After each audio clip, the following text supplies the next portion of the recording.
मित्रों, जय श्री राम। आज हम बात करेंगे लाल कृष्ण आडवाणी जी को जो भारत रत्न पुरस्कार मिला है उसके संदर्भ में, क्योंकि लाल कृष्ण आडवाणी जी वाकई में ऐसे व्यक्ति थे, समय से काफ़ी बाद इनको भारत रत्न मिला है। ये इनको बहुत पहले ही मिल जाना था, लेकिन देर आए दुरुस्त आए, जीते जी मिल गया। सबसे बड़ी बात तो यही होती है, अन्यथा हमारे यहाँ तो जाने के बाद देने की प्रथा रही है, और वो भी किसी का कोई स्वार्थ हो तो दे देता है, अन्यथा नहीं देता है। लेकिन फिर भी लाल कृष्ण आडवाणी जी का जीवन चरित्र तो आप यूट्यूब पर भी देख लेंगे, और उनकी बायोग्राफी वगैरह भी उपलब्ध है। उन सब में आपको उनकी जानकारी मिल जाएगी। मैं यहाँ पर बात करूँगा उनके जीवन के कुछ ऐसे जो क्षण होते हैं जिस क्षण की बदौलत आज उन्हें भारत रत्न का सम्मान प्राप्त हुआ है। और उसी संदर्भ में मैं बात करूंगा भगवान श्री राम के काम जो व्यक्ति आता है, भगवान राम उसका पारिश्रमिक दिए बिना कभी भी नहीं रहते हैं। चाहे सुग्रीव रहा हो, सुग्रीव को उसका राज दिया, चाहे विभीषण रहा हो, विभीषण को उसका राज दिया, अंगद रहा हो, अंगद को उसका राज्य दिया। तो इस तरह से भगवान राम के यदि हम चरित्र को देखते हैं तो उसमें कहीं उन्होंने किसी के साथ भेदभाव नहीं किया। और देर ही सही, लेकिन लाल कृष्ण आडवाणी जी को भगवान राम की कृपा से भारत रत्न पुरस्कार प्राप्त हुआ है। भगवान राम के माध्यम से उनके जो कॉन्सेप्ट रहे हैं, लाल कृष्ण आडवाणी जी विशेष रूप से जब वो रथ यात्रा से जुड़े, रथ यात्रा के बाद क्या क्या परिवर्तन हुए, सबसे मुख्य बात तो यहाँ पर यह रही कि इस देश में ऐसी चाल चली कि यह देश गुलाम कुछ समय बाद वापस बन जाए, और यह रहे तो गुलामी की स्थिति में ही रहे। ऐसे स्वतंत्र भारत के बाद से षड्यंत्र लगातार रचे गए। फिर ओबीसी, एससी, एसटी और ये सारे आरक्षण को लेके आया, तो उस तरह से एक सरकार ने सारी व्यवस्थाएं वोट बैंक की अपनी तरफ कर ली थी। आरक्षण देकर एससी, एसटी और ओबीसी वोट बैंक पूरा उनके पास पहुंच चुका था। मुस्लिम वोट बैंक पूरा उनके पास पहुंच चुका था। सवर्ण में भी आधे उनके पास थे, तो उनकी जीत सुनिश्चित थी।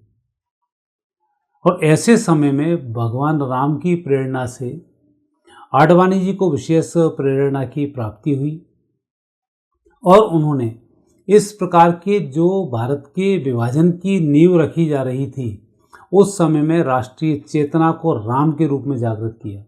भगवान राम मंदिर के लिए जो रथ यात्रा निकाली, उससे फिर इनका जो OBC, SC, ST vote bank था, वो वोट बैंक फिसलना शुरू हुआ। और आज कांग्रेस की यह स्थिति हो गई कि अब इस वोट बैंक के लिए वो तरस रहे हैं। नहीं तो पहले यही होता था कि हमने ओबीसी के लिए किया, हमने एससी, एसटी के लिए किया, हमने ये किया, तो सब लोग मिलकर उनको वोट देते थे। लेकिन जैसे जैसे शिक्षा की जागृति आती गई और ये वोट बैंक उनके हाथ से खिसकता रहा, और हिंदू एक हुआ, और हिंदुओं के साथ साथ राष्ट्रीयता की भावना अब आना शुरू हुई, तो अब अल्पसंख्यक भी उनके हाथ से छुटक चुके हैं। और इन सब बातों के लिए जो जड़ पे प्रहार करने का काम था, वो अटल बिहारी वाजपेयी, लाल कृष्ण आडवाणी और संघ का विशेष रोल रहा है। 1925 में जहाँ संघ की स्थापना होती है, वहीं जैसे ही कोई अच्छे व्यक्ति का आगमन होता है तो उसकी वानर सेना पहले आना शुरू कर देती है और बाद तक आती रहती है। 27 में ही फिर लाल कृष्ण आडवाणी जी का पदार्पण हुआ, और बहुत कम उम्र में ही फिर वो संघ से सीधे सीधे जुड़ गए और उस विचारधारा को लेकर यहाँ तक आए। दो दो जोड़ियाँ जब जब रहती हैं तब तक कुछ तरक्की होती है। अटल बिहारी वाजपेयी, आडवाणी जी की। आडवाणी जी ने कभी प्रधानमंत्री बनने के सपने अटल बिहारी जी के रहते हुए नहीं देखे, और यही कारण था कि उनका एक जीवन बहुत अच्छा रहा। मोदी जी के रहते हुए अमित शाह जी भी सपने नहीं देखते हैं प्रधानमंत्री बनने के, और यही कारण है कि उनका एक कार्यकाल बहुत अच्छे से चला आ रहा है। तो ऐसे ही जो एक आज़ादी की अलख जो जगी, वो इन रूपों में ज़्यादा जगी, जिनके ऊपर कभी भी श्रेय लेने की होड़ नहीं थी। महात्मा गांधी में श्रेय लेने की होड़ थी, लेकिन सुभाष चंद्र बोस में श्रेय लेने की होड़ नहीं थी। उसने जो काम करना था वो सुभाष चंद्र बोस ने कर डाला और देश को आज़ाद करा दिया। तो ये जो जोड़ियाँ होती हैं, ये बहुत तेज़ी से वर्क करती हैं, और उसका फ़ायदा जनता को, देश को ज़रूर मिलता है। और ऐसे ही जब आडवाणी जी ने काम करना शुरू किया तो लोगों के मन में हिंदुओं के मन में एक उत्साह जागृत हुआ, कोई व्यक्ति है जो हिंदुओं की बात सुनेगा। केशुभाई पटेल ने, जब गुजरात में सरकार नहीं थी, कांग्रेस की सरकार थी, तब एक अपराधी हुआ करता था, उसको इनकाउंटर करने के लिए उन्होंने चुनाव प्रचार के पहले ही बोल दिया था उसका इनकाउंटर होगा। और उसी बेस पर सारे जो जितने पीड़ित लोग थे, हिंदू लोग थे, वो सब एकत्रीकरण उनका हुआ और वहाँ से कांग्रेस की विदाई हुई। विदाई कांग्रेस की ऐसी हुई कि आज तक नहीं आई। वही स्थिति आडवाणी जी के टाइम पे थी कि उन्होंने इस तरीके से काम किए, राम का एक मंदिर के लिए पूरा रथ बनाया, पूरी यात्राएं कराई और वहाँ जो बिगुल फूका वो आज तक राम मंदिर तक चला और अब राम मंदिर आपके सामने है। तो ये एक उनका संकल्प रहा। मोदी जी ने जिस तरह से गुजरात को सुरक्षित किया, आज देश के आगे आप देख रहे हैं गुजरात मॉडल पूरी दुनिया में लागू हो रहा है, लोगों की श्रद्धा मोदी की तरफ बढ़ी। वैसे ही उत्तर प्रदेश में योगी जी ने जिस तरह से संभाली सत्ता, आज लोग योगी जी की जय जय बोल रहे हैं। तो ऐसे जो योद्धा हैं, उन योद्धाओं की शुरुआत यदि भारत में हुई है तो वो योद्धा लालकृष्ण आडवाणी जी ही रहे हैं। और भगवान राम के लिए यदि आप कुछ करेंगे तो आपको बहुत कुछ मिल जाएगा। तो अब मैं कुंडली में भी ये देखता हूँ कि इनके ग्रहयोग कैसे हैं जो इन्होंने इस समय में इनको भारत रत्न दिलवाया। तो ये है लालकृष्ण आडवाणी जी की कुंडली। 8 नवंबर 1927 का सुबह 9:27 कराची में इनका जन्म हुआ है। वृश्चिक इनकी लग्न है। लग्न में केतु और शनि विराजमान है। पंचम भाव में गुरु है। छठे स्थान पर चंद्रमा है। सप्तम भाव में राहु हैं। एकादश भाव में शुक्र हैं। द्वादश भाव में सूर्य, मंगल और बुध हैं। ये तो इनके ग्रह योग हैं। इस ग्रह योग में भी बहुत सारी इनकी विशेषताएं हैं, पर मैं उन विशेषताओं को बताने से पहले कुछ इनकी कुंडली में बहुत अच्छे जो योग बने हैं उनकी मैं आपसे चर्चा कर लूँ, फिर इनकी हम कुंडली पर चर्चा करने के लिए आएंगे। पहला वाशी योग है। इसमें व्यक्ति बहुत वक्ता अच्छा होता है, प्रसिद्धि प्राप्त होती है। दूसरा हर्ष योग है। इसमें पूर्ण आयु की प्राप्ति होती है, प्रसिद्धि इसमें आयु भर रहती है। तीसरा सरल योग है। ये योग सभी जगह सफलता देता है, जहाँ भी जाते हैं वहाँ व्यक्ति सफल रहता है। फिर अनफा योग है, जो निरोगी, धनवान, चरित्रवान, सफल ये सब कुछ बनाता है। एक पुनर्जन्म योग है। इस पुनर्जन्म योग में वापस व्यक्ति अपना जन्म लेकर आता है। फिर इसमें वैकुंठवास योग है। तो अब आने वाले समय में फिर इनका वैकुंठवास होगा, जब जरूरत होगी देश को तब वापस इनका पदार्पण होगा। उत्तम वर्ग योग है, जिसमें व्यक्ति निरोगी होता है और भगवत कृपा से ऐसा व्यक्ति निरोगी रहता है, ये इसकी विशेषता होती है। एक गो पुरांश योग है। ये योग बड़ा गजब होता है और यही योग है जिसने इनको पुरस्कार दिलाया, जो पुरस्कार भी दिलाता है। गाय, हाथी, घोड़े इन सब का इनको सुख भी प्रदान कराता है। एक परावतांश योग है। इसमें व्यक्ति विद्वान होता है, लक्ष्मीवान होता है, यशस्वी होता है, अतुल्य संपत्ति की इसको प्राप्ति होती है। तो इस प्रकार से इनकी कुंडली में वैसे 16 योग हैं, लेकिन हमने इन 9 योगों की अभी आपसे चर्चा की और ये योग इनकी कुंडली में बने हुए हैं। अब हम इनके कुंडली के ग्रह योग को देखते हैं। तो कुंडली में केतु और शनि लग्न स्थान पर हैं। केतु ध्वजा ग्रह होता है और जिस ग्रह के साथ ये केतु जुड़ जाता है फिर तरक्की व्यक्ति की उस तरह से ही होना शुरू हो जाती है, व्यक्ति को तरक्की को प्राप्त होता है। दूसरा, गुरु पंचम भाव में है। पंचम भाव का गुरु पूर्व जन्मकृत पुण्यों के कारण जिस उद्देश्य के लिए व्यक्ति पैदा हुआ है वो उद्देश्य इनका संपन्न कराता है। और ये जो इनको गुरु की महादशा चली, ये महादशा 2008 से पहले महादशा इनकी चलती रही। 92 के बाद से महादशा इनकी प्रारंभ हुई और 92 के बाद से ही इनका एक अच्छा समय प्रारंभ हुआ, जो पूरे गुरु की महादशा 2008 तक रहा। तो ये इनका योग बहुत ही महत्वपूर्ण रहा, इसमें कि इनको पूरी प्रसिद्धि की प्राप्ति हुई। चंद्रमा मेष राशि के हैं 6ठे स्थान पर और मंगल से दृष्ट हैं। सूर्य चंद्र का इनका योग भी बन रहा है। तो ऐसा व्यक्ति अच्छा तर्कशास्त्री होता है, अच्छा वक्ता होता है और उन्नति को प्राप्त भी होता है और शत्रुअंता भी होता है। तो ये योग भी इस कुंडली में है। राहु सप्तम भाव में विराजमान है। ये थोड़े से पारिवारिक जीवन को कहीं ना कहीं क्लिष्ट बनाकर रखता है और सुख में कुछ ये कमी भी लाकर रखता है, लेकिन अन्य दृष्टि में विवाह के बाद भाग्योदय भी कराता है और लाभ भी अच्छा मिलता है। शुक्र नीच राशि के जब गुरु को दृष्ट होते हैं तभी एक गजकेसरी योग भी बनता है। ये योग व्यक्ति को पूर्ण फल की प्राप्ति कराता है। ये इनको प्राप्ति हुई। मंगल, सूर्य और बुध द्वादश भाव में सामान्यतः ये सब बेकार माने जाते हैं, परंतु एक साथ जब जुड़ जाएं तो यही उत्तम योग बन जाता है। संघर्ष का भी योग बनता है, उत्तम भी योग बनता है। यही कारण है कि मंगल की महादशा, राहु की महादशा इनकी पूर्ण संघर्ष की महादशा रही। वैसे तो इनका जन्म कराची में हुआ। कराची में होने के बाद 14-15 वर्ष की उम्र में उन्होंने संघ में अपनी दीक्षा ली और संघ के कार्य करना शुरू कर दिए और देश के लिए बहुत काम किया, लेखन बहुत किया है, बहुत से साहित्य को इकट्ठा किया है।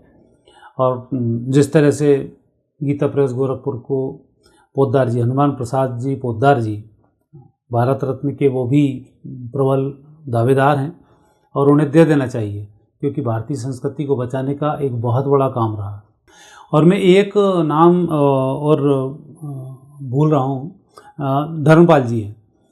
उन्होंने भारतीय संस्कृति के ऊपर, भारतीय संस्कृति को बचाने के लिए ऐसे ऐसे ग्रंथों की रचना की जो आज के समय में संभव नहीं है। कारण है कि उस समय वामपंथ का एक बहुत खतरनाक खेल इस देश में खेला जा रहा था। हमारे सारे धर्म ग्रंथों में छोटी छोटी मिस्टेक कर करके उनको नेगेटिव किया जा रहा था। भारतीय संस्कृति की जितनी भी अच्छी बातें थी या जो भी कुछ अच्छी अच्छाइयाँ थी, उन सबको ब्रिटिश गवर्नमेंट ने इन वामपंथियों के साथ मिलकर गलत इतिहास की रचना की जा रही थी। उस समय में धर्मपाल जी एक ऐसे व्यक्ति थे जो इस सही साहित्य की संरचना कर रहे थे। आज भी वो साहित्य उपलब्ध होता है, उसको आप पढ़ेंगे तो आपकी आंखें खुल जाएंगी। ओरिजिनल भारतीय संस्कृति, सनातन संस्कृति क्या होती है। तो यदि ये वीडियो आगे तक पहुंचता है तो मैं निश्चित रूप से आगे लोगों से कामना करूंगा धर्मपाल का आप साहित्य भी पढ़ें और धर्मपाल जी को भी भारत रत्न दिलाने का प्रयास करें, क्योंकि ये धर्मपाल ऑर्डिनरी व्यक्ति नहीं थे। उस समय में संघर्ष करना लिखना बहुत बड़ी बात होती, जिस समय धर्मपाल जी अपना पूरा कार्य संपन्न किए जा रहे थे। तो ऐसा ही आडवाणी जी का भी एक योग रहा, जो इस योग में उन्हें इस सत्ता की प्राप्ति हुई और इस भारत रत्न के वो अधिकारी हुए। 2008 के बाद जब शनि की महादशा इनको चली, तो शनि की महादशा के बाद नियम यह बोलता है कि जिस व्यक्ति के शनि लग्न स्थान पर हो, दसम स्थान पर हो, उसे अपनी सत्ता अपने संतान को दे देनी चाहिए।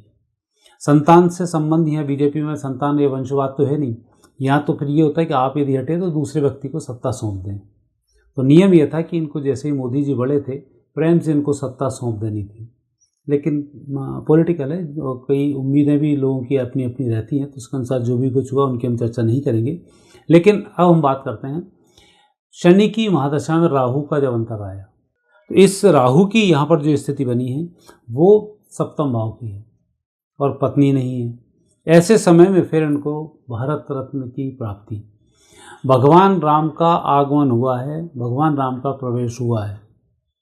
भगवान राम ने सबसे पहला काम आडवाणी जी को भारत रत्न दिलाने का काम किया। ये किसी की कृपा से नहीं हुआ है, देव प्रेरणा से ही लोगों के अंदर सद्बुद्धि की प्राप्ति हुई कि इनको भारत रत्न देना चाहिए। और जीते जी भगवान ने आडवाणी जी को भारत रत्न पुरस्कार प्रदान कराया। और भारत रत्न आडवाणी जी को ही नहीं, मैं तो यहाँ तक भी कहूँगा, क्योंकि मेरा तो भगवान राम पे बहुत ही दृढ़ विश्वास भी है। और रामचरितमानस और रामायण जब आप पढ़ेंगे, और बाकी की 200-300 प्रकार की रामायण हैं, मैंने 12-13 तो मैंने पढ़ी हैं, उन सब में उनका एक चरित्र है कि भगवान राम किसी भी व्यक्ति का कोई भी कर्ज अपने ऊपर नहीं रखते हैं। तो जितने भी कार सेवक थे सबको कहीं ना कहीं यथोचित सम्मान की प्राप्ति अवश्य होगी, इसमें कोई संदेह नहीं है।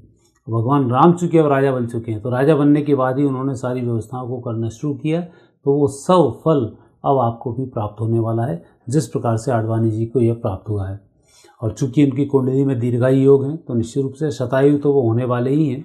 मुझे लगता है 108 वर्ष की उनकी उम्र रहेगी, और उनकी उम्र 101 के बाद थोड़ा सा स्ट्रगल का है उनका, लेकिन फिर भी 100 वो क्रॉस करेंगे। और भारतवासी इतने भाग्यशाली हैं कि हम ऐसे कुल गौरव को देख रहे हैं जिसने उस गुलामी को भी देखा, स्वतंत्रता को भी देखा, स्वतंत्रता के बाद मीसाबंदी को भी देखा, और उसके बाद उसने इस देश को भी देखा। भगवान राम को टेंट में भी देखा, तो भगवान राम को उसने बड़े मंदिर के, बड़े अपने भवन के रूप में भी देखा, और आने वाले समय में भगवान की ओरिजिनल सत्ता को ही वो व्यक्ति देख कर जाएगा। तो ये कम लोगों को ऐसा सौभाग्य प्राप्त होता है, और इसके सौभाग्य के जो धनी हैं वो हमारे लाल कृष्ण आडवाणी जी हैं, जिनको हमारा देश निश्चित रूप से हमेशा उनके अच्छे कर्मों के लिए याद करता रहेगा और उनके आशीर्वाद, चूँकि अभी तो हम पे बना हुआ ही है, तो हम आशीर्वाद भी उनसे प्राप्त करते रहेंगे। तो ये देश निश्चित रूप से उनको इस सम्मान को दिलाकर हर्षोल्लासित है और साथ ही अपने जीवन को भी यथार्थ और धन्य मान रहा है। मित्रों, ये वीडियो आपको कैसा लगा? आगे फिर नए विषय के साथ आपसे भेंट होगी। यदि आप चैनल अच्छा लगता है तो सब्सक्राइब करना नहीं भूलें। धन्यवाद।